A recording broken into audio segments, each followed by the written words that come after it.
¿Cómo están? Qué gusto saludarlos. Este es el reporte coronel de hoy. Les quiero agradecer por ayudarnos a que esta comunidad crezca para que podamos comentar actualidad, compartir opiniones, oír sus importantes conceptos, tratar de responder sus preguntas.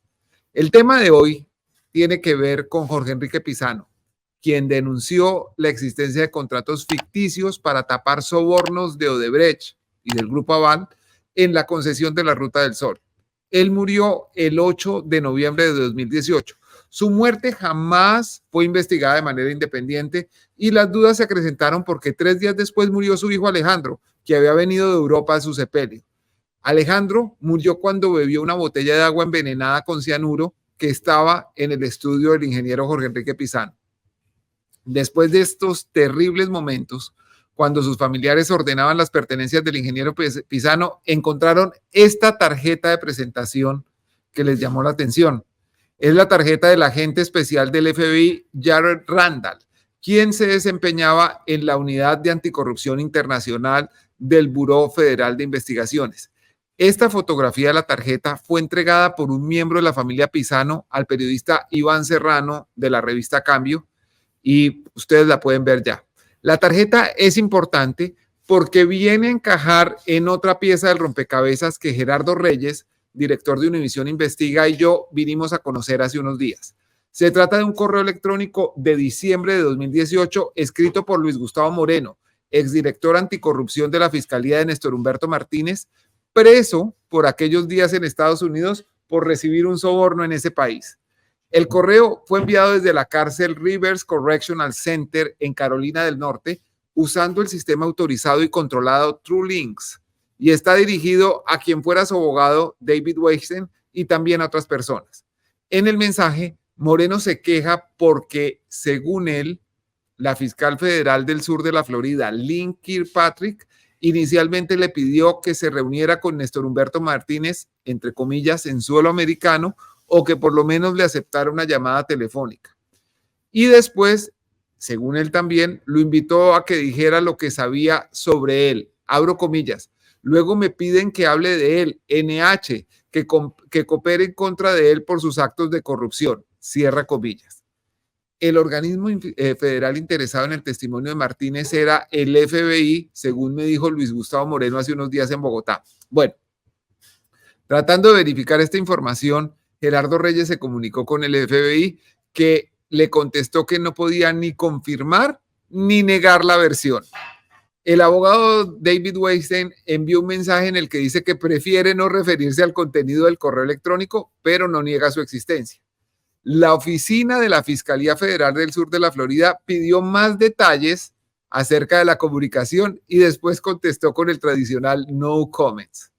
Néstor Humberto Martínez niega que haya pedido visitar a Moreno y considera un despropósito que yo siquiera lo considere posible. Hablé con el embajador de Estados Unidos en Colombia para esa época, Kevin Whitaker, quien me dijo que nunca supo que Néstor Humberto fuera una persona de interés para el FBI y que el comportamiento del entonces fiscal siempre fue impecable y abierto a la cooperación con las autoridades estadounidenses. Como sea, aquí hay unas fechas que coinciden. Primero, octubre.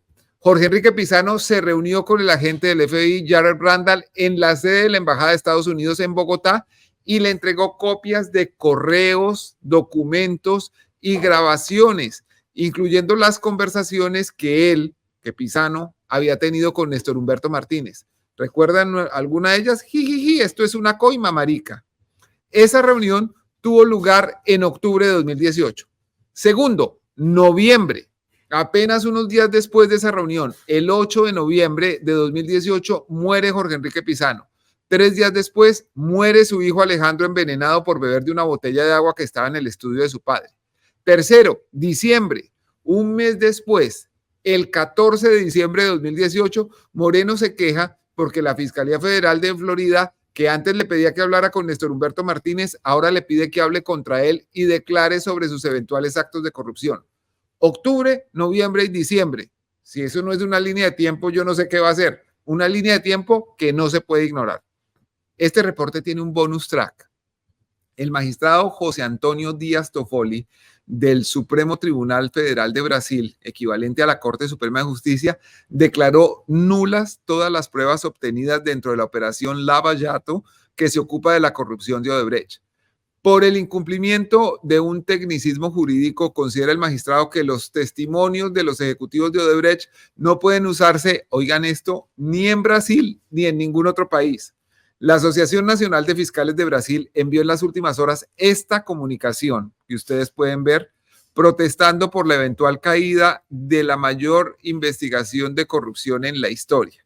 Hay que decir una cosa, el magistrado José Antonio Díaz Toffoli fue nominado para ese cargo por Lula da Silva, el actual presidente, y quien pasó más de 500 días preso justamente en relación con este escándalo de corrupción. Dicen los fiscales, dice la Asociación de Fiscales, que las pruebas son el resultado de una negociación válida con los declarantes que en su momento fue homologada por el propio Tribunal Supremo de Brasil. Algunos procesos podrán caerse en Colombia, entre ellos los del sobornado ex viceministro de Transporte del gobierno de Álvaro Uribe, Gabriel García Morales, el de Otto Bula y el de Ñoño Elías. Les recomiendo estar atento de eso. Bueno, esto era lo que les quería contar y ahora estoy muy atento a responder sus preguntas, a escuchar sus comentarios y a compartirlos. ¿A quién tenemos en la línea? Don Gabriel Medrano. ¿Cómo está, don Gabriel? Maneje con cuidado, por favor. Está cerrado su micrófono. Hola Daniel, ¿cómo estás? ¿Cómo has pasado? Bien, señor. ¿Dónde está? Desde Melbourne, Australia. Desde Melbourne, Australia. Por favor, maneje con cuidado. Casi No, que ya prefiero pedirle que se estacione para que sigamos hablando más tranquilos. Sí, ya, aunque es legal conducir mientras se habla por teléfono, pero ya estoy parqueado. Pero esto es más que un teléfono, tiene una imagen y todo. Usted se puede distraer, señor, y no queremos que le pase nada a usted ni a nadie. Ya estoy detenido. Ok, señor. Bueno, Daniel, primero que todo decirte que gracias a ti volví a creer en el periodismo colombiano y te agradezco en eso. Anteriormente vi que has hecho comentarios sobre la alcaldía de Bogotá, sobre Gustavo Bolívar, una posible segunda vuelta, y estaba haciendo una reflexión donde, ejemplo, Gustavo Bolívar tiene el antipetrismo en contra, pero yo recuerdo también que para las elecciones presidenciales, Gustavo Petro, en primera vuelta, saca 8 millones de votos, 8.5 millones de votos, y Rodolfo Hernández 5.9. ¿Qué pasó para segunda vuelta? Los demás candidatos o no apoyaron a Gustavo Petro o apoyaron a Rodolfo Hernández. Resulta y pasa que quedaba un 32% de los nuevos votantes que eran antipetristas. Ajá. Yo recuerdo que en el discurso de Petro después de la primera vuelta estaba la sensación de que se había ido todo, que había sido una victoria con sabor a derrota. Claro. Ahí estaban los 5 millones de Fico, Fajardo, John Milton Rodríguez, Enrique Gómez. Entonces, de esos nuevos votos que en segunda vuelta, que en primera vuelta no fueron de Petro, pero tampoco fueron de Hernández, 7.3 millones, Petro tuvo 2.7, que equivale a un 37%. No se diría que ese antipetrismo, Petro fue capaz de conseguir un 37% de nuevos votos, porque eso no podría pasar en una posible segunda vuelta de Gustavo Bolívar en la alcaldía de Bogotá. Don Gabriel, es muy interesante el análisis que usted hace. Es bastante atinado desde el punto de vista, digamos, del reflejo en la campaña nacional, pero no hay que olvidarse de varias cosas. Primero, esta no es una campaña nacional, sino local. Segundo, el tema de las adhesiones a Gustavo Petro, algunas eran porque se identificaban con lo que pensaba Gustavo Petro, es decir, que a pesar de que no hubieran votado en la primera vuelta, se sentían cercanas a su forma de pensar, y otras personas porque rechazaban a Rodolfo Hernández. Es decir, ese no es un juego de suma cero. Además, muchas personas que no tenían ninguna afinidad con Rodolfo Hernández, a su vez votaron por él porque no querían bajo ninguna circunstancia que llegara Gustavo Petro. Dicen los analistas políticos que en las primeras vueltas la gente vota por el candidato que les gusta y en las segundas vueltas votan contra el candidato que odian. Entonces, esa es una motivación especial. ¿Qué es lo nuevo de esto? Que por primera vez la elección de la alcaldía está marcada por ese mecanismo del balotaje, de las dos vueltas, y que ese balotaje exige, para evitarlo, que alguien tenga el 40% o más de los votos. No pareciera, con lo que están indicando las encuestas hasta ahora, todavía falta mucho para la elección, pero no pareciera que ninguno de los candidatos fuera a lograr el 40%. Yo doy por entendido, y quizás me equivoque, puede ser que el tiempo me corrija, que Gustavo Bolívar va a pasar a la segunda vuelta.